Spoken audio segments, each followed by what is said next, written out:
জেনজিদের নিয়ে আমাদের প্রচুর প্রবলেম। কেউ বলছে এটা এক্সপেন্সিভ, কেউ বলছে ইম্পালসিভ, নিজেদের কোনো ডিসিপ্লিন নেই, অন্যের কোনো রুলস এরা মানে না, কালকের কথা এরা ভাবে না, আর আজকের কথা কিভাবে সেটা বোঝাও যায় না। কিন্তু এগুলো তো সব পার্সোনাল ওপিনিয়ন।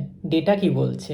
জিডিপির একটা বিশাল অংশ এই জেনজিরাই কিন্তু কন্ট্রিবিউট করছে। তাই জন্য আজকের কনজামশন থেকে শুরু করে ফাইন্যান্স, সমস্ত বড় বড় কোম্পানিরা ফলো করতে চাইছে এদেরই ট্রেন্ডটা। শুধু জেনজি না, তার সাথে সাথে বুমার বা মিলেনিয়াল এরাও কিন্তু একই রকমভাবে ইনফ্লুয়েন্স হচ্ছে জেনজিদের বিহেভিয়ারে। আর খুব সম্ভবত আমরা ফিউচারের মাল্টিব্যাগার পেয়ে যাব এই জেনজিদের বিহেভিয়ার থেকেই। তাই জন্য এই ভিডিওতে আমরা ডিসকাস করব জেনজি ঠিক কোথায় কোথায় স্পেন্ড করছে, কোন কোন সেক্টর তারা ইনফ্লুয়েন্স করছে, আর সেই সমস্ত সেক্টরে ইনভেস্ট করলে তার মধ্যে থেকে একটা বা দুটো কোম্পানি হয়তো হয়ে উঠবে ফিউচারের মাল্টিব্যাগার। তাই তুমিও যদি ইন্টারেস্টেড হও, এই ভিডিওটা তোমার জন্য। Let's start. হাই, আমি অনিরুদ্ধ, আর তোমরা দেখছো লুক্সাস cash at clarity Bangla finance channel.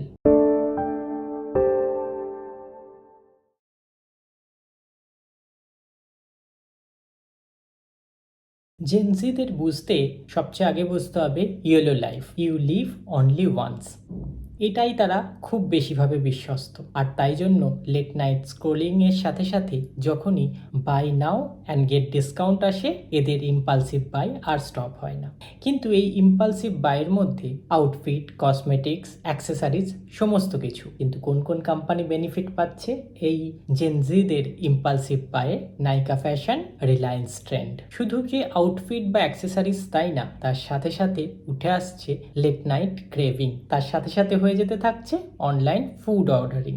Zomato, Blinkit, Swiggy এই সমস্ত কোম্পানি পাচ্ছে এটারই বেনিফিট। হয়তো 200 বা 300 রুপিজের অর্ডার, কিন্তু মান্থে প্রায় 20 টাইমস, আর সেটাই এনে দিচ্ছে রেভিনিউ। জেনজিদের নেক্সট অ্যাসেট হলো এক্সপিরিয়েন্স। তারা অ্যাসেট কেনে না, তারা এক্সপিরিয়েন্স কেনে। Travel, friendship, good movement, concert, music সমস্ত কিছু। কারা বেনিফিট পায়? এই ট্রাভেলের এয়ারলাইন্স কোম্পানি, ইন্ডিগো, আর ট্রেনের জন্য আইআরসিটিসির মতো ট্রেন টিকিট বুকিং কোম্পানি। শুধু এখানেই শেষ না, ওই যে বললাম এক্সপিরিয়েন্সের মধ্যে ফ্রেন্ডশিপ, মেমোরিজ এই সমস্ত কিছু আসে। তাই জন্য পিৎজা, বার্গার এই সমস্তও আসবে। আর এখান থেকেই চলে আসবে জুবিল্যান্ট ফুড ওয়ার্ক বা ওয়েস্ট লাইফ ফুড ওয়ার্ল্ড কোম্পানিগুলো। এরাই কিন্তু এই বার্গার বা পিৎজার ফ্র্যাঞ্চাইজি নিয়েছে ইন্ডিয়াতে। থার্ড ইম্পর্টেন্ট পার্টটা মনে রাখার, জেনজিরা সমস্ত কিছুই করছে অনলাইন, ইন্টারনেটের ওপর। তার মানে অনলাইন শপিং বা ব্যাংকিং ট্রানজাকশন থেকে শুরু করে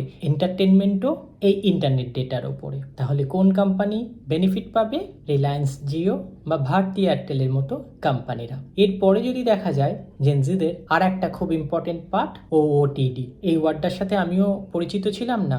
আউটফিট অফ দ্য ডে। তার মানে যে আউটফিটটা একবার পরা হয়ে যাচ্ছে সেটা কিন্তু আর রিপিট হবে না। তাহলে এই সময় কি হবে? ফাস্ট ফ্যাশন কোম্পানি, যারা খুব তাড়াতাড়ি নিজেদের ফ্যাশন ট্রেন্ডগুলো চেঞ্জ করে নতুন ফ্যাশন ট্রেন্ড নিয়ে আসে, সেই ধরনের কোম্পানি বেনিফিট হবে। বিকজ আউটফিট থেকে সোশ্যাল মিডিয়া পোস্ট, আর সোশ্যাল মিডিয়াই হচ্ছে তার আইডেন্টিটি। বেনিফিট হচ্ছে টাটা ট্রেন্ড বা রিলায়েন্স ট্রেন্ডের মতো কোম্পানিগুলো। এবার সবচেয়ে ইম্পর্টেন্ট পার্ট, জেনজিদের এই যে এত স্পেন্ডিং, এত এক্সপেন্স, এগুলো আসছে কোথা থেকে? ইনকাম কি সত্যিই এত বেশি হচ্ছে?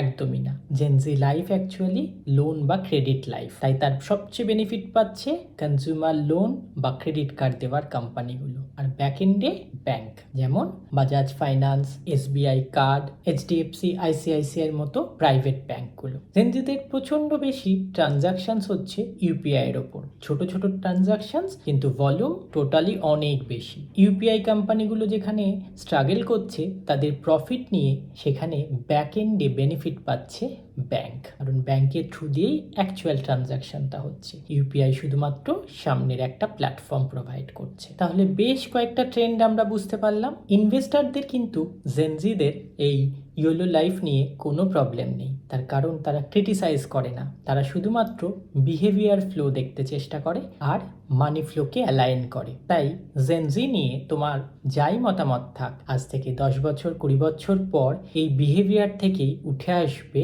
মার্কেট লিডার বা মাল্টি ব্যাগারের মতো স্টক। তাই এই বিহেভিয়ারকে তুমিও ফলো করো এবং এটাকে রিভিউ করে ইনভেস্ট করো রাইট শেয়ারে রাইট প্রাইসে। এই রাইট শেয়ার আর রাইট প্রাইস এই দুটো কথা কিন্তু খুব ইম্পর্টেন্ট। এবার ডিসক্লেমার। ফার্স্ট, এই ভিডিওটা কিন্তু কাউকে ক্রিটিসাইজ করার জন্য না, না আমি বিহেভিয়ারাল ইকোনমির জন্য কোয়ালিফাইড, না ইনভেস্টমেন্টের সাজেশনের জন্য। আমি আমার ইনভেস্টমেন্টে যে নতুন ট্রেড ফলো করছি সেটাই এখানে এক্সপ্লেন করলাম। আমি সেভি রেজিস্টার অ্যাডভাইজার নই, আমি আমার ইনভেস্টমেন্ট যেভাবে করি সেটাই এখানে এক্সপ্লেন করলাম। সেকেন্ডলি, যে সমস্ত শেয়ার বা স্টক এর নাম এখানে নেওয়া হলো সেগুলো সবই এক্সাম্পল। এগুলোর অনেকটাই বোধহয় এখন যে প্রাইসে আছে সেই প্রাইসে একদমই কেনা উচিত না। কিন্তু তুমি যদি এই মেন্টাল স্ট্রাকচারটাকে ফলো করো, এই শেয়ারগুলোকে রাইট টাইমে রাইট প্রাইসে নিজের পোর্টফোলিওতে ইনক্লুড করতে পারবে। স্টক ইনভেস্টমেন্টে এখন মার্কেট খুব ডাউন। কিভাবে?